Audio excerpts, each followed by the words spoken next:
Mr. President, let me be very honest and tell you that there is much in this bill, and we have not yet seen the printout yet, that I am concerned about. I am especially concerned that the administration will be able to expend $500 billion in virtually any way they want, any corporation they want, with virtually no strings attached. The American people, at a time of massive income and wealth inequality, do not want more corporate welfare, and they do not want policies which will allow corporations, in some cases, to receive loans or grants and then do stock buybacks to enrich their stockholders, provide dividends, or maybe raise the compensation benefits of their already wealthy CEOs. What the American people want right now is for us to use our taxpayer dollar in every way that we can to protect the working families of this country, to protect the middle class, to protect the 50% of our people who are living paycheck to paycheck. And as we speak tonight, half of our people in this country, in the richest country in the history of the world, are living paycheck to paycheck. And they wake up in the morning and they're saying, you know what, I can barely make it on the paycheck that I got because I'm making 12, 13, 14 bucks an hour, and now that paycheck has stopped. How am I going to pay my rent? How am I going to put food on the table for my kids? How am I going to make sure that the lights remain on? How am I going to pay my student debt? How am I going to pay my credit card debt? Somebody in the family gets sick. How am I going to pay that? Now, this bill has been worked on extensively in the last few days. There are elements in it that, in my view, are positive. Don't go far enough by any means. But one of the things this bill does do is provide the largest expansion of unemployment benefits in history, expending about $250 billion of federal funds. And what it does, importantly, the bill understands that for all kinds of absurd reasons having to do with Republican attacks on workers for many years, fewer than 50% of American workers today are eligible for unemployment benefits.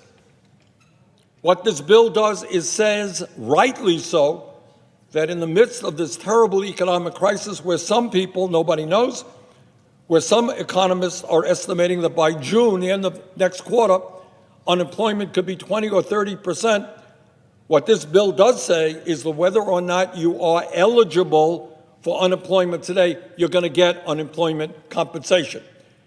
And that means many of the gig workers, people who drive Uber cars, many of the waitresses and waiters who make starvation minimum wages, many so-called independent contractors, they will be eligible for the extended unemployment benefit. And that is exactly the right thing.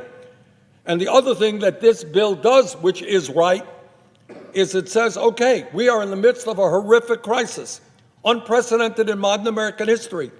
So not only are you going to get your regular unemployment benefits, we're going to add another $600 a week to it. And now I find that some of my Republican colleagues are very distressed. They're very upset that somebody who's making 10, 12 bucks an hour might end up with a paycheck for 4 months more than they received last week. Oh my God, the universe is collapsing. Imagine that. Somebody who's making 12 bucks an hour, now like the rest of us, faces an unprecedented economic crisis with the $600 on top of their regular unemployment check, might be making a few bucks more for 4 months. Oh my word, will the universe survive? How absurd and wrong is that? What kind of value system is that? Meanwhile, these very same folks had no problem a couple of years ago voting for $1 trillion in tax breaks for billionaires and large profitable corporations. Not a problem. But when it comes to low-income workers in the midst of a terrible crisis, maybe some of them earning or having more money than they previously made. Oh my word, we got to strip that out. Got to tell those poor people that no matter what, and by the way, when the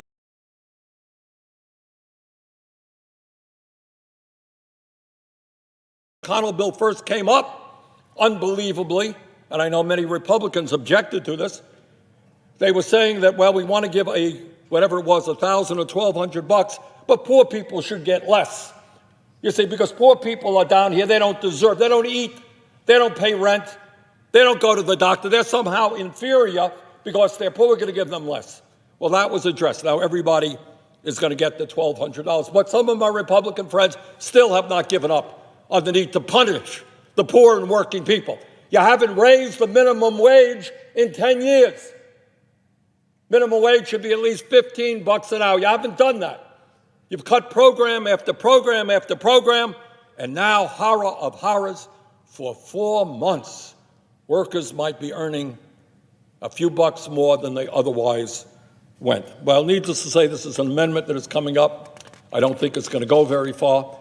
And if it does go far, I will introduce an amendment to deal with the corporate welfare, the $500 billion in corporate welfare, which is, to me, a very serious problem. But I do not think they're going to get the 60 votes, and that will be the end of it. Mr. President, this bill also includes some $250 billion in one-time checks of $1,200 for adults and $500 for kids. Now, I have a couple of concerns there. Number one, I have believed that in the midst of this unprecedented crisis, that we should make this a monthly benefit, not a one-time benefit. And depending on what happens, and I expect very much that this Congress will be reconvening, because I think this coronavirus 3, the bill we're on right now, is going to be superseded by a coronavirus 4, because my strong guess is this does not go far enough. But the bill does include a $1,200 check for adults, $500 for kids. That will help in the short term. We've got to do a lot better than that. As many of you know, in countries around the world, UK, Denmark, other countries, the approach that they are taking, which makes sense to me, is to basically say to employers, if you keep your workers on the job, even if they're not working right now, we will pay, in the UK case, 80% of their salary. Other countries a bit higher. I think that is the direction we should have gone. This is a little bit more convoluted. But what we do here is give $367 billion in loans to small businesses, and those loans could be forgiven if those small businesses don't lay off workers. And I think for a variety of reasons that is exactly the right thing to do. The goal right now is to stabilize the economy by telling workers that they will have their jobs when they come back, when this thing is over, and that in the meantime, they will have all or most of their income. That is my preferred approach. This bill provides $150 billion to states and cities. And I can tell you that in Vermont, and I'm sure in every other state in this country, states and cities are hurting because we all know there has been a major decline in tax revenue. And that is an important thing to do because, by the way, in the midst of this crisis, a lot of the responsibility is going to fall on local and state government. And one of the concerns of many that I have about this bill is that in the best of times, this bill requires an enormous amount of work by the federal, state, and local governments. How do you get all these unemployment checks out? How do you deal with all of these small businesses who may apply for these loans? This is hard stuff, and it becomes even more difficult when so many workers who work for local and state government are not coming into work because of the coronavirus. And one of the issues that we are going to have to focus on big time is the implementation. If anyone thinks just passing this bill, tomorrow everything is going to flow smoothly, you are terribly mistaken. This is a complicated, multifaceted bill, and it is going to take an enormous amount of work to make sure that the money goes where it should go in a cost-effective way. This bill does a lot of other things as well that I think will help the American economy. So To conclude, Mr. President, this is not the bill that I would have written. Frankly, I don't think it's the bill that most Americans would have written. I think most Americans are very, very apprehensive that 1/4 of this bill is going to go to large corporations with very little accountability. And in a political season, let me make the radical suggestion that we have a president of the United States who may end up targeting some of this money to states that he needs to win. So this bill has some good things. It has some issues of real concern. But one thing we must not do is to punish low-income workers who might get a few bucks more than they previously earned. Thank you very much, Mr. President. Mr. President. Senator from Nebraska. I've just listened to the Senator from Vermont's speech, and there's obviously a lot we don't agree on in life and policy, politics, and economics. He caricatured the entire purpose of this amendment tonight. The purpose of this amendment tonight is to affirm work. Under his vision, I don't know exactly where he thinks the workers who stock shelves and drive trucks right now would come from, because he made an argument about government subsidies that would be on a permanent basis higher than the wages of all those jobs. So I don't understand how his economic system would ever actually work, but I'd actually like to just praise him here.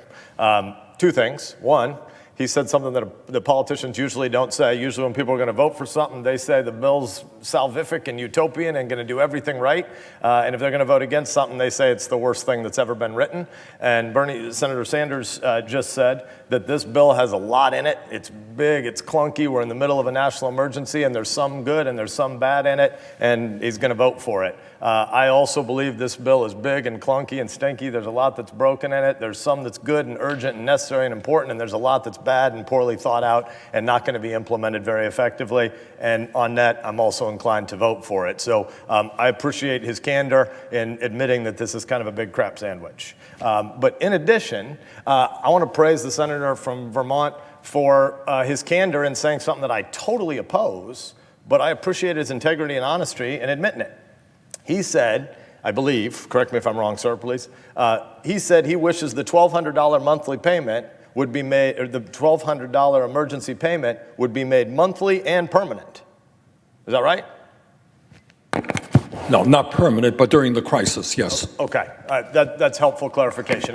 You were saying a lot of different things, and I thought you were arguing for a UBI of 14 grand. So I just wanted to clarify that point, but I appreciate the fact that you believe a lot of things very differently. The senator believes, speaking in the third person, a lot of things very differently than I do, but he argues forcefully for his positions. And I think that this body would benefit from more people who spoke as bluntly and directly as the senator from Vermont. I hope his positions are voted down again and again and again and again, but I appreciate the way he argues for his positions. Thank you, Mr. President.